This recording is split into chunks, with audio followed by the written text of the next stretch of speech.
It started with a flop. They released it to test audiences, and people hated it. They had a bomb on their hands. But a young visionary turned failure into success. Shigeru Miyamoto got a job at Nintendo and was told, save this thing, it's horrible, make it better. And Miyamoto did exactly that. And created a legendary character. I remember my friends coming home from the arcade telling me about this new game called Donkey Kong, and that I had to go check it out. I was so blown away by just how quickly I wanted to sit for hours and hours and just play. His rise stirred up some controversy. They got sued by the movie studio for violating the copyright on King Kong.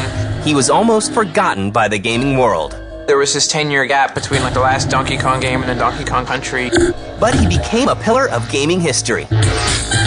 Donkey Kong definitely deserves a place in the pantheon of character gods. This is the tale of the one and only Donkey Kong.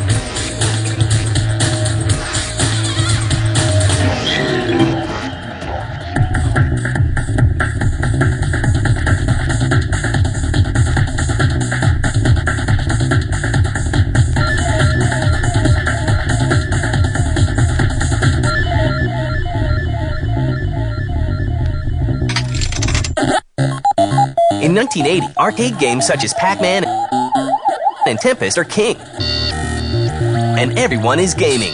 They popped up everywhere. 7-Elevens would carry them. By the time we get to the middle 80s, grocery stores are carrying them. The funny one, of course, is that at least one funeral home had a couple of arcade machines in its basement. It was an incredible phenomenon at that time.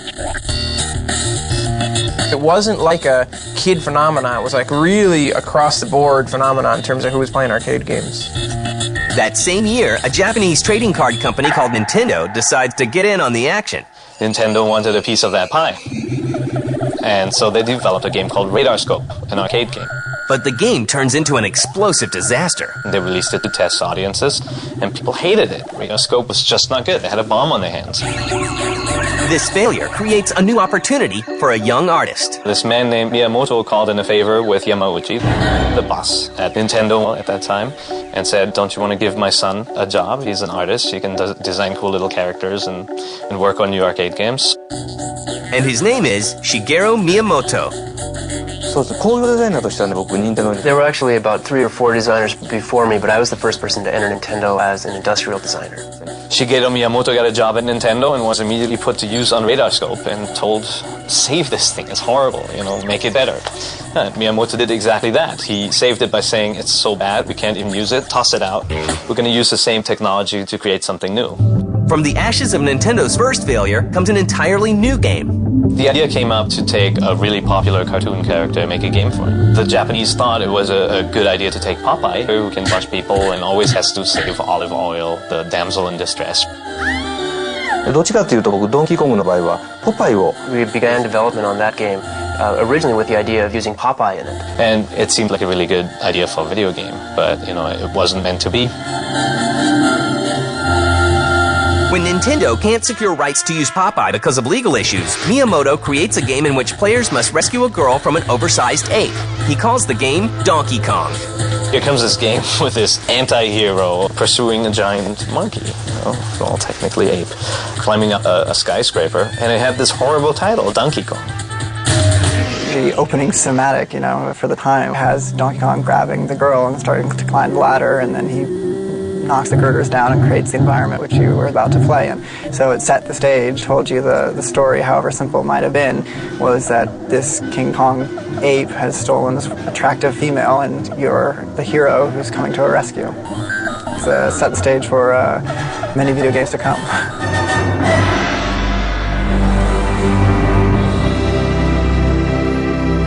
The whole story behind the title, I think, is an interesting one because I think it was Miyamoto. Miyamoto wanted to find a good name for his Kong title that wasn't King Kong. And so he looked in the dictionary for the word stubborn. And of course, in the dictionary it said stuff like stubborn like a mule, stubborn like a donkey, and boom. For some odd reason, he latched on to the whole donkey thing and called it Donkey Kong. Miyamoto's new game is ready to ship, but will it face the same fate as Radarscope? the US distributors weren't so happy with the title, with the look of the game. They thought it was too childish, you know? At the time, the games in the arcades were Space Invaders, shoot 'em ups. You had games like Missile Command, you know? It was always about saving the world from the alien invaders or evil Russians or whoever. I think early on there were a lot of arcade games out there, some of which weren't as successful. People were questioning how successful was the video game industry going to be. And here was this new arcade and nobody was quite sure what to make of it. Wait a second, Donkey Kong? You know, if you think about it, it's pretty ridiculous. So imagine the way the US distributors must have felt when here comes this team of Japanese video game makers, a toy maker, and says, got this great game called Donkey Kong. And they're like, bomb. Space Invaders, that's the title. Missile Command, you know, save the world. So they weren't too enthusiastic about it. Nobody thought this thing will take off.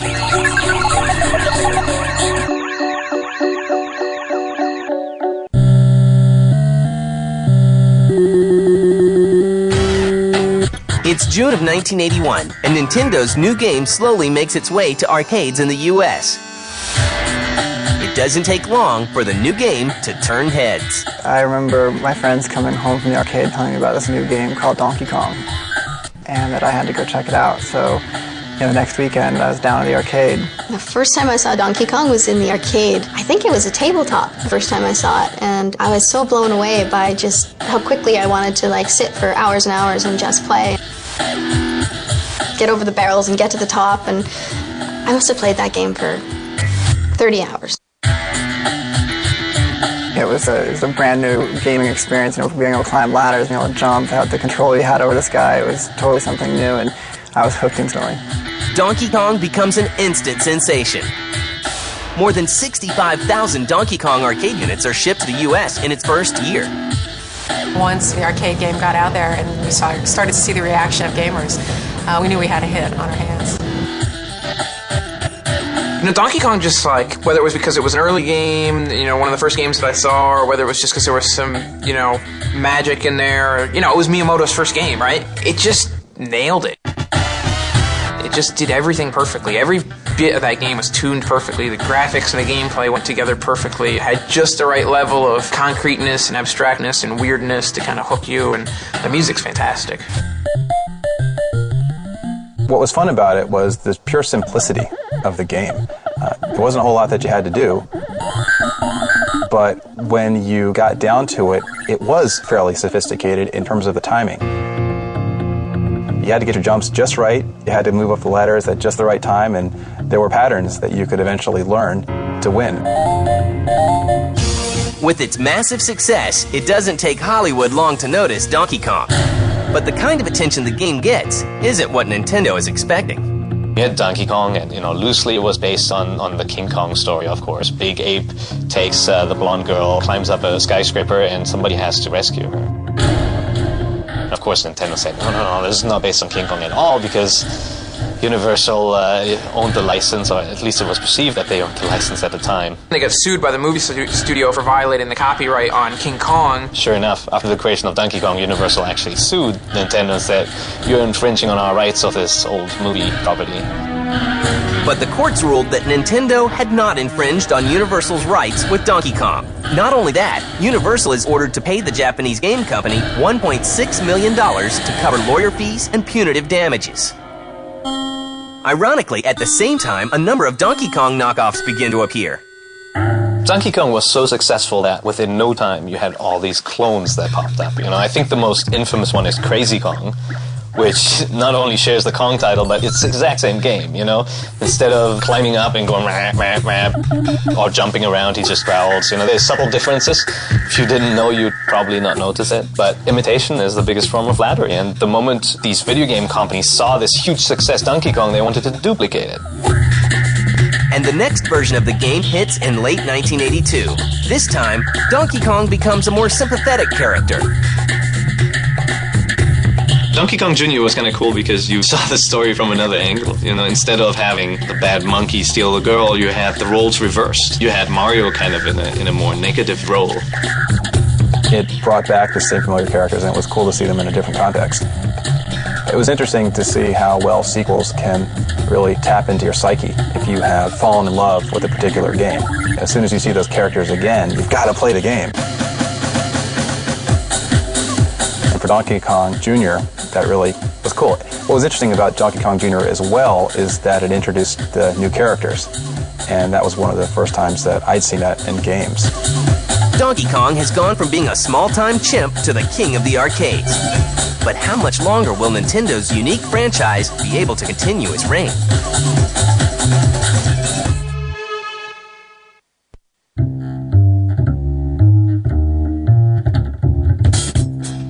By 1983, after 2 successful arcade games, Donkey Kong is a true phenomenon. Soon, a third Donkey Kong game appears, where once again Kong is shown as a villain. But the game isn't as well received as the previous titles. I did play Donkey Kong 3 in the bug house, and you had to spray out Donkey Kong's ass. It was sort of a fringe Donkey Kong game. I don't know if it was from the very beginning destined to be a Donkey Kong game, or if it started out as something else you're trying to push to the top of the bug house, and they just put Donkey Kong in there to make it attractive. The once mighty Kong begins to fall.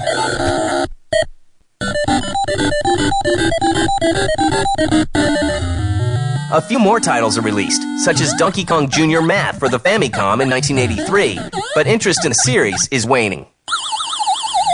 I think the reason that Donkey Kong kind of disappeared was because Mario was the interesting character. Mario was the guy you were playing. As a player, that's who you identify with. Donkey Kong himself, if that's who Donkey Kong really is, the big ape, was kind of a side note. Mario became their bankable hero, and they really were focusing on the Mario franchise for so long that I think Donkey Kong just took a back seat for a while.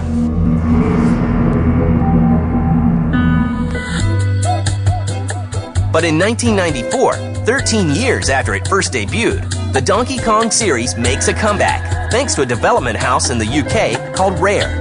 In 1993, Rare Limited, an English company that was a partner of Nintendo's, got permission to use Donkey Kong, a character that Miyamoto had created, to make a game called Donkey Kong Country.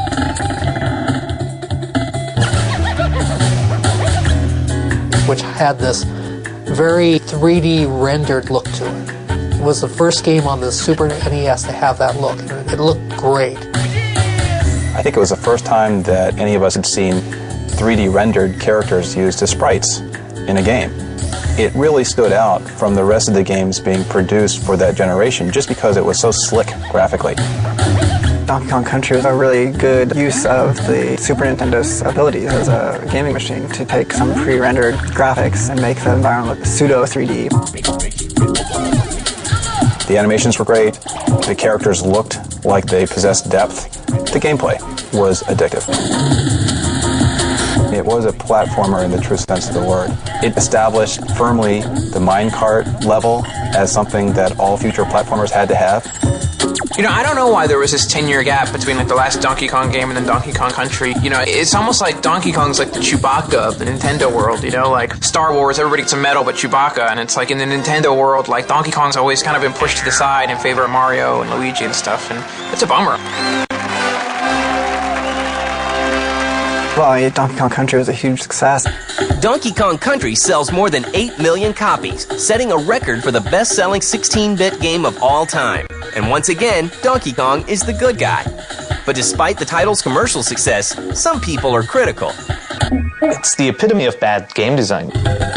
You're asked to collect all these different things that really don't do anything for the player. 5,000 bananas, yay, what does it get me? Nothing. It's just to keep you occupied, make you walk through the same levels again. I did an interview where I had Tim Stamper, the creator of Donkey Kong Country, and Shigeru Miyamoto at the same time. And Miyamoto was ruthless. Miyamoto said things like, Donkey Kong Country proves that Americans will buy a game with mediocre gameplay as long as the graphics are excellent. It was boring. Yet the game garnered reviews in the 9s everywhere and people bought it. It's baffling. And Stamper, you know, just the quintessential English gentleman, sat there and took it. Even though really the anger wasn't meant to be at Stamper. Just Miyamoto carved his territory. He marked his area. He was letting people know that he was the greatest. Despite the opinion some critics have of the game, Some of the most overrated games are in the Donkey Kong Country franchise. Rare goes on to turn Donkey Kong Country into a franchise, releasing Donkey Kong Country 2: Diddy Kong's Quest in 1995. Donkey Kong Country 3: Dixie Kong's Double Trouble is released in 1996. Soon, Donkey Kong will take his first step into a whole new dimension.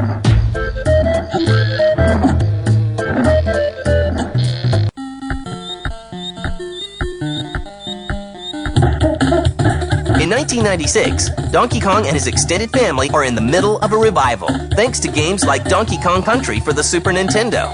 Here we go. But it's not until 3 years later that a full 3D Kong game is released. Nintendo spares no expense to hype up the release of Donkey Kong 64. Finally back to get some tail. And the game becomes a financial success, selling 1.9 million copies. But the response from critics is mixed. I remember that Donkey Kong 64 was fairly frustrating. I really enjoyed that game. I just thought it was great. I was a little bit disappointed. Normally, it's not too cool to harshen other people's games in this industry, but man, there were too many collectibles in that game.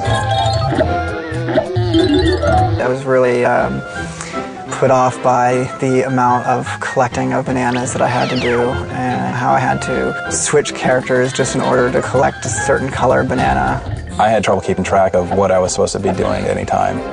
It was a game that I did finish, but as a game developer, I felt I should complete the game, but not as a gamer, a game that I really wanted to play to the end.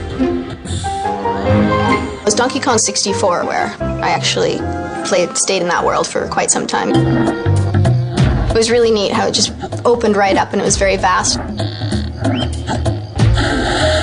it was like building on these characters that you had this history with for years and years. I think it was a noble attempt to bring it into the Donkey Kong Country franchise into 3D. They had created a strong cast of characters that were expanding on the Nintendo 64. I want you to do everything in your power to keep Donkey Kong distracted. Steal that all the golden bananas he treasures so much.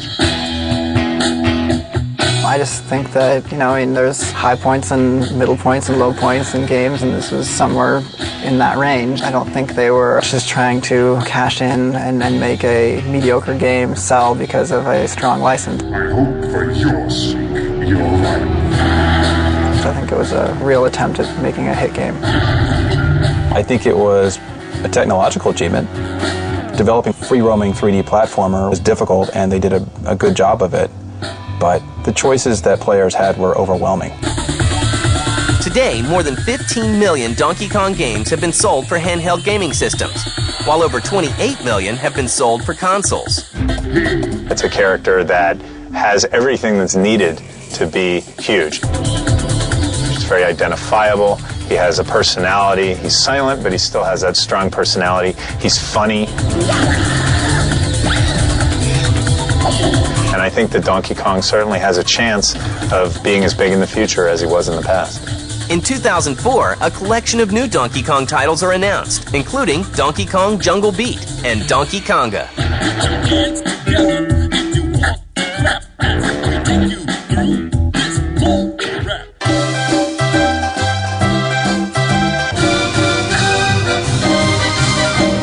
While Donkey Kong has had his share of failures and success, there is no denying his place in gaming history. All games these days are really standing on the shoulders of giants. Games like Donkey Kong. We take our lessons from all of those games that were kind of hammered home when we were kids. You see the same type of gameplay appearing over and over again in today's best games. Donkey Kong definitely deserves a place in the pantheon of character gods. Donkey Kong is one of my favorites. A lot of people remember him fondly and still hope that he comes out with yet another game and he relaunches himself into preeminence. And I don't really think there's any fundamental reason why he can't. Well, Donkey Kong, they play up that he's the strongest of the group, likes to have a good time. They put the necktie on him to show that he's got a little bit of personality to him. Very lovable character. The thing about Donkey Kong that makes him a great character is he's got like the Zen of Kong, right? He's this kind of complicated character. Is he a friend? Is he an enemy? And they've done some things with him over time, but I don't think they've ever really completely explored the character to really know what makes Donkey Kong tick. To me, Donkey Kong holds a very precious place for me because that was really the first time where I was recognized for my work in game design. I mean, up to that point, video games had been designed mostly by technical people, and it was really the first time that a designer had actually created a game and been recognized for that work.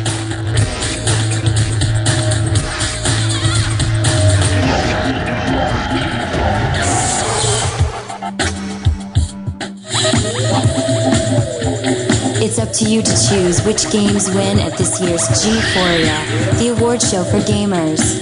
Go to g4techtv.com/G4ia and decide who gets best game, character, soundtrack, and more. Press, vote, and make your voice heard. It's all part of G4ia, presented by EB Games and Jeep.